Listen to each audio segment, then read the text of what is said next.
Amy Driesler. Norm Lee. Mike Lopez. Hey, I'm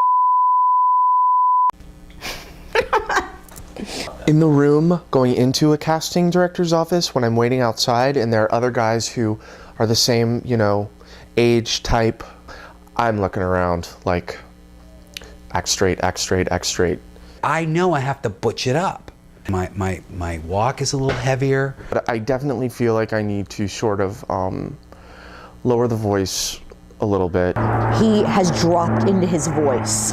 His pitch is low. I remember the first TV thing I did. It was Nash Bridges, and it was Yasmin's Bleeth's first episode on the show, and I had to be checking her out the whole time and like looking her, and I got cast over all these other guys that I knew in the back. I thought, that's pretty funny. So I knew exactly what they were looking for. They wanted a sleazy hustler guy. I tapped into Jersey. These guys are walking heavy. So you walk heavy and you kind of give it, you know, there's not a lot of expression to it. You know, you can kind of check her out like that, but the head stay. Like men are more, again, stereotypical, but straight lines, and men and women kind of take up less space. He doesn't cross his legs. He sits with his legs open. Like when you're on the subway and the guys sit like this and the women will sort of mold to fit into the space, you know? And yes, we are typically smaller, but there's more than that. Like the guys who sit on the subway like that don't literally need that much space. He's got to let that big cock of his breathe, you know, like. But it's less about, I feel like, what's between their legs and more about like, this is my space. He grounds himself. There's no kissing ass, there's no kowtowing. He is funny, but he's funny in a charming way. He's not funny in a campy way. There's no camp where he's concerned. There's no real silliness. He's just witty. Straight guys are just a little more closed down. I think what it is, as a gay person, you're looking for this acceptance, and like this, so you're immediately open there. Like, okay, here I am, accept. Whereas a straight guy, I think, tries to figure you out first. You can tell that he's strong. I think my emotions are a little bit more on the surface than, once again, what I think of as like regular heterosexual people. His reading is simple. There's no affectation to it. I consistently get direction that I'm doing too much. I can get in front of a casting director and they'll say, just don't do, you know, don't take it that far. There's no apologies, there's no neuroses around it. I'm trying to think, do I know any gay actors that can come in and do that and you have no clue? I feel like I've seen them touch on it, but there's still something missing. And like these are roles that I would want to cast like a virile, like straight man in. And he'd come in and he'd do an excellent reading, and his chemistry with me during that little moment was really, really good. And then we might get out in the hall, he could be like, oh my God, like I said, whereas a straight man, even though he might be thinking it in his head or feeling that, like the butterflies or whatever in his gut, you won't get that. They didn't yell cut, I didn't go, I need hair and wardrobe now, you know. So like, for example, one thing that goes along with this stereotype of very manly men is that strong, silent thing. There's always mystery there. You never quite know what they're thinking. There's always something about them that seems a little detached. I don't like it when casting directors make certain assumptions about you the minute you walk in, but I understand they don't have the time to see, you know, the full expanse of what you're capable of as an actor. Then it is my job as an actor, knowing that those are the rules of the game, to make it work for me. When I had been going on these commercial auditions, I definitely felt like I needed to sort of dumb it up. I feel like I kind of have to be sort of dumb in order to like play along. I was doing Romeo and Juliet. I was playing Romeo.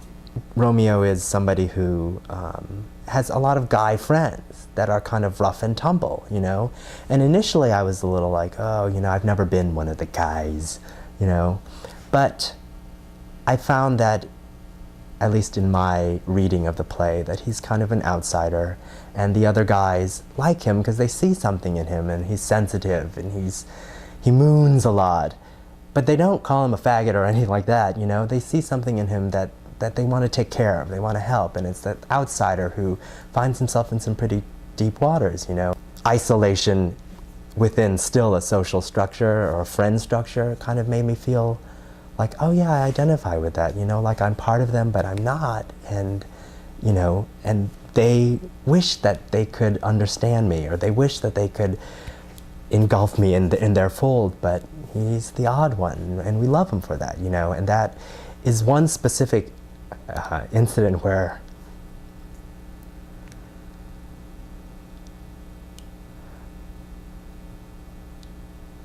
I felt like, you know, the experience of me personally as a gay person kind of deepened the characters in the play for me.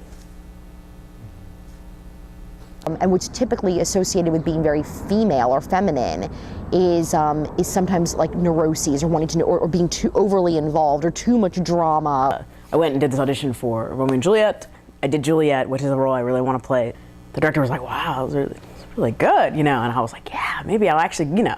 He gives me sides for the nurse, wants me to read for the nurse, which I was like, oh. I remember being very disappointed. And they're kind of, you know, trying to make me be some sort of Aunt Gladys type, and I was like, oh, I'm just not being able to do it. If I'm calling in somebody in their 20s and 30s, they're often leading ladies. And even if they're playing the sidekick type roles, they're often leading lady types, or they're just cute. Beautiful in a very stereotypical, any guy would want to date this kind of way. And stick thin, gorgeous, long hair, makeup, just, she's perfect. I mean, I guess I've never pretended to be straight. I always feel like people would never believe me anyways. I would feel like I, some level needed to be more girly. I don't know, wear a skirt probably. I think for me that would make me feel very differently because I don't wear them. It's like an awareness of something that when you're wearing pants, you know, it's just very different. Who I am and, you know, the way I carry myself is not a particularly more stereotypical female way, and that I feel like I would need to discover a certain part of myself. But it's hard because, I mean, all characters should be open, vulnerable too, male or female. And it might just be me, like, feeling like, oh, this is a girl, I gotta be different. I gotta, like, walk differently, or, you know, I mean, you don't want it to, like, put on some sort of voice. I mean, you know, like, if you're talking about lipstick lesbians, for instance, they are behaving like straight girls. They're beauty conscious. So physically, if they look like Uma Thurman, and they're tough, they're still okay because they're hot. But it's so weird because it's just like enforcing all the same stupid stereotype, you know, like girls are like this and boys, you know, like. For you to come in as a chameleon and be something that you're not, or transform, you know, or get all method actory about it, no one's interested. They're casting the real thing. You'll often have straight men playing them. And that's what sucks for the gay guys. There was a very typical effeminate gay role. We cast a straight guy. Even though there were a bunch of gay guys that came in and read perfectly, it was just like, you know, for some reason it ended up going to a straight guy. I never really wanted to ask the director to get to the bottom of it because, you know, I didn't want to be, you know, kind of invasive, but the director is a man in his 50s who's straight. And I sometimes wonder, like, did he not go with your stereotypical theater queen, which is what the role was? And so a lot of guys coming in that were reading that were gay were coming in with already in character because that's who they are to a large extent. And I'm wondering if there was something subconsciously on the part of this director that said, I don't want to deal with that shit when he's not on stage.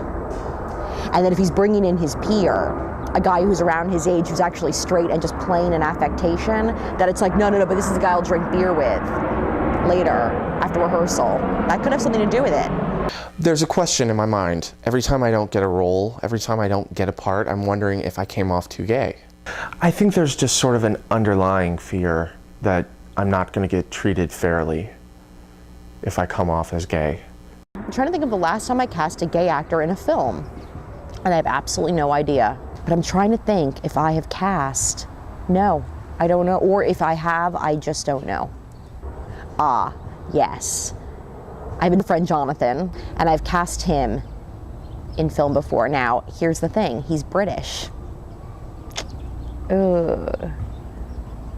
and he's never playing a romantic lead. He's also in his 40s. So, and he's got a great look, and he's like, you know, he does that type very, very well, British intellectual. All right, so talking about ethnicities, you've got like ones that where you could get away, for instance, because they already have their natural affectation, which leans towards the feminine. So you've got British, you've got French, sometimes German, you've got East Indian, Asian.